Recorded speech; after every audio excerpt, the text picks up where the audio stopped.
Oh, wait. Go ahead. Okay. Yep. I'm Fred Sabacek, and I was born in Binghamton. Then, as a 4-year-old boy, they took me to Europe, where I obtained all my education.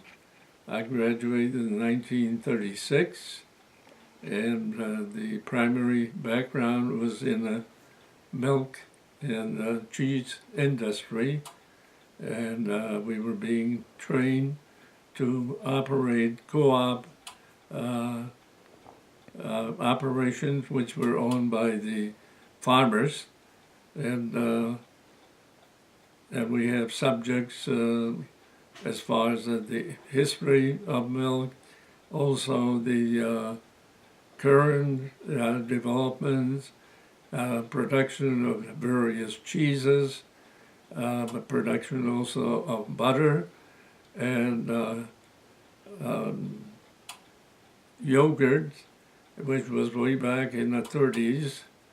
And then when I came back into the United States, so not to lose my citizenship at the age of 21, I came in June, oh no, May 1937. And from the beginning, I was supposed to be working for my uncle, who was a partner in a creamery business, which was not manufacturing, but strictly bottling and distribution, peddling.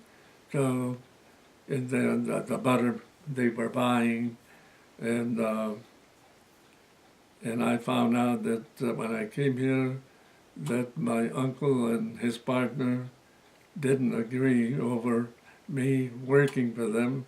So it turned out I was unemployed, and about a month later he quit and sold his part of a business, and we were both unemployed. Those days was very hard to find jobs, and of course I had no English language knowledge.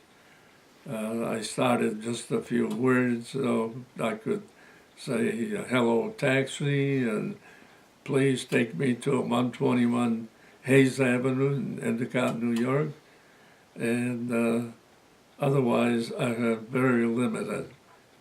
So I started going into the night school, and also I made myself a quota that I would learn 10 new words, and then I would be repeating them each day, and was getting pretty hard.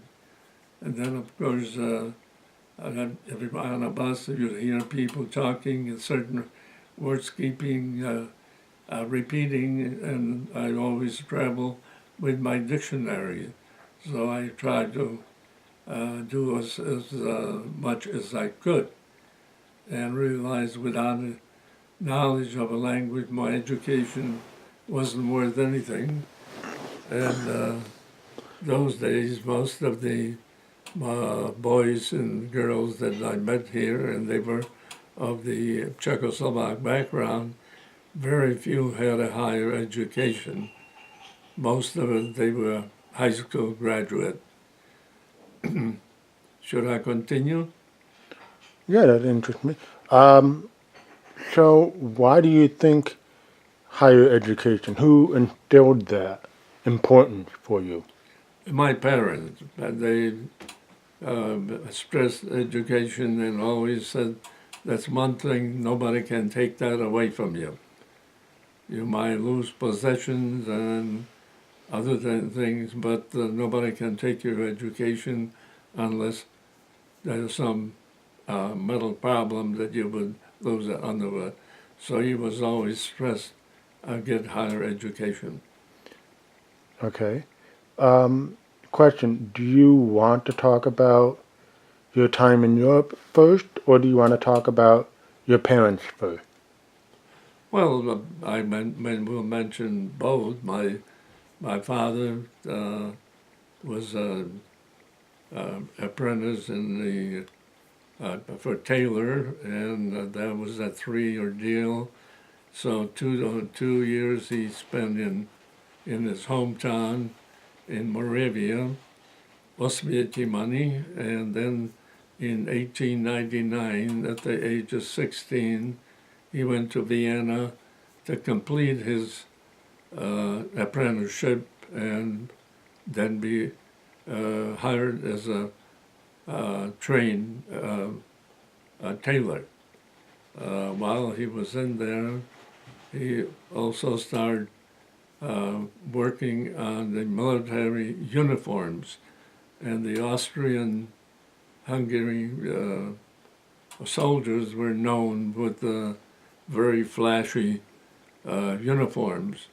And so as a young fellow, he applied for it, and quoting what he said, of course you have to do everything. You have to measure, you have to cut, you have to saw, and then when the uniform was finished, particularly the jacket, then he would be submitted to the gentleman who would review that. And he said if he didn't like your work, you just pushed the mannequin with the uniform out, and you knew that you were not hired. And he, as a young man, was hired, and then eventually in 1913 he came to Binghamton, and as a single man at the age of 30, and started work, had a job at Endicott Johnson, and after half a day he quit because he was just pushing the shoe racks, and the people, the old-timers, and most of them were chewing tobacco, and so they were spitting on his shoes, and he was, as a tailor, he came all dressed up. And so he worked half a day and never collected his pay. So EJ is out of business, so I don't think he will ever get it. And my mother was also born in Austria, Hungary, in Oswiecim, and she was 12 years younger than Dad. And she saw him when he was at the induction into military, and he was at that time 22 years old, and she was 10. And so then she met him here, and her mother came into this country because her parents were at the point that they might lose the home for not making payments. Grandpa wasn't much of a producer, and he actually was bringing mail from the railroad, which was about 6 miles, and so for every day he would bring the mail walking, and twice a week he would have a cart where he would bring the packages. And I believe he did that about for 33 years. And so my mother, at the age of 17, came to Binghamton and to work on, and she started work in the cigar factory. Her job was to put on the final leaf on the cigar, and that way she saved their home. And then Mom and Dad got married in May 1914, and I was born 1916. And Father was master of both, make clothes for men and also women. And that period, women started wearing suits and not on the old way it was dresses. So he was very good at it. So he did a good business, and then he also set up a business for mother, and she was involved in selling dry piece goods, such things as materials for dresses and underwear and things of that sort. And with the establishment of the Czechoslovakia in 1918, people didn't have much in Europe, and so the people that came from there started buying and shipping materials for them, and it was a very good business. And so they were both successful in a business, and at the age of 37, Dad and Mom decided to take it 1 year off, and they traveled to Europe, and we made a stop in London, and then about a week in Paris, then another week in Geneva, Switzerland, then Vienna, Austria, and after 1 month arrived in the town of Oswiecimani.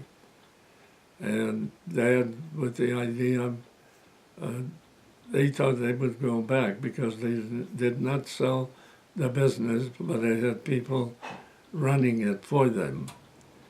My dad developed stomach ulcers, and was recommended that there were 2 other businessmen that they're going to go to Europe and be operated. As it happened, one got operated in US, the other in Europe, and both didn't live very long after the operation.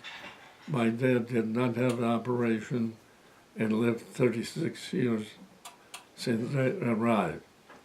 In the meantime, there was a land reformation, and he got involved and started buying land. Eventually bought his father's business, who actually was inherited by his younger brother. And so that the old land that the grandpa owned actually became then our part plus additional land which was in there. So Dad was you could say, a gentleman farmer. He had a worker who was taking care, working with the horses.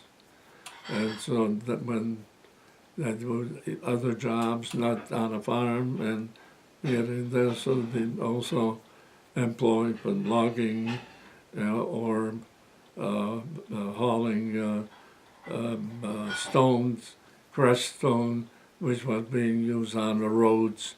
That was not asphalt those days, but they were actually stone roads.